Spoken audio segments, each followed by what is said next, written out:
Hello बच्चों, आज हम पढ़ेंगे क्लास 9 चैप्टर 2 से मिश्रण एवं यौगिक में अंतर।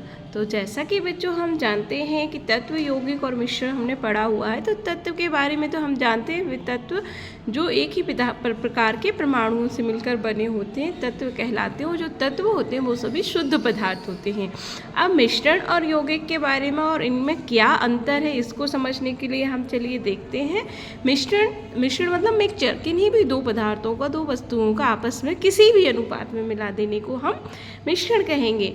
लेकिन यौगिक में और मिश्रण में ये अंतर, यौगिक भी दो या दो से अधिक तत्वों से मिलके बना होता है, परंतु इसमें जो होता है ना बेटा, अनुपात निश्चित होता है। मिश्रण और यौगिक में सबसे बड़ा अंतर यही होता है कि मिश्रण में कोई भी मिक्सचर बनाते समय हम उसको किसी भी अनुपात में मिला सकते हैं, जबकि यौगिक में जो दो या दो से अधिक तत्व होते हैं उनमें अनुपात निश्चित होता है। जैसे कि H2O होता है, ये एक प्रकार का यौगिक है। इसमें हमेशा जो ऑक्सीजन और जो हाइड्रोजन और ऑक्सीजन, ये हमेशा 1:8 में होगा, चाहे वो जल चाहे वो पानी, कहीं भी किसी भी स्रोत से लिया गया हो। तो ये सबसे पहला अंतर आप अपनी भाषा में लिखेंगे, इसमें थोड़ा जैसा भी दिया हो, लेकिन हम लिखेंगे यौगिक दो या दो से अधिक तत्वों के एक निश्चित अनुपात में मिलने से बनता है, और जबकि मिश्रण क्या होता है, दो या दो से अधिक तत्वों या यौगिकों के किसी भी अनुपात में मिलाने को हम मिश्रण कहते हैं। अब हम इसके अनुसार चलते हैं।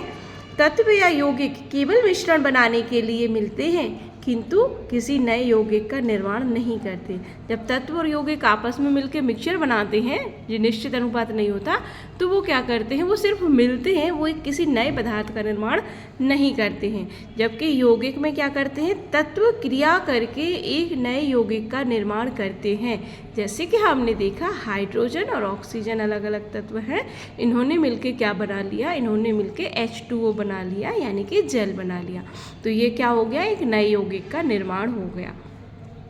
मिश्रण का संगठन परिवर्तनीय होता है, यानी कि चेंज हो सकता है उसका संगठन, जबकि नए पदार्थ का संगठन सदैव स्थायी होता है। यौगिक में जो नया पदार्थ बना, जो वो उसका जो संगठन है वो हमेशा स्थायी होगा।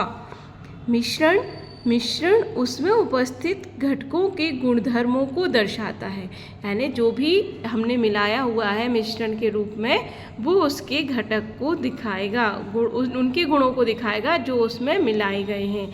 जबकि यौगिक जो होता है वो पूरी तरह से नए पदार्थ के गुण धर्म को पूरी तरह से भिन्न होते हैं, यानी जो नया पदार्थ, यानी कि हमने इसको लिया है, इसके गुण धर्म जो है इससे और इससे एकदम अलग होंगे, यानी कि नए पदार्थ के गुण धर्म पूरी तरह से भिन्न होते हैं। ठीक है, अगला है हमारा पॉइंट, मिश्रण के घटकों को भौतिक विधियों द्वारा सुगमता से पृथक किया जा सकता है। यानी जो मिश्रण हमने, जो दो या दो से अधिक पदार्थ, तत्व या यौगिक मिलाए हैं, इनको आसानी से पृथक किया जा सकता है। जबकि यौगिक जो होते हैं, यौगिक के घटकों को केवल रासायनिक या विद्युत रासायनिक प्रक्रिया द्वारा ही पृथक किया जाता है, आसानी से या भौतिक रूप से इनको अलग नहीं किया जा सकता।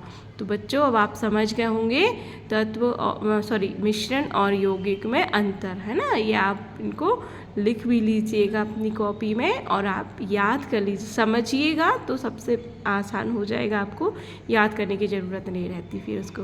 ओके।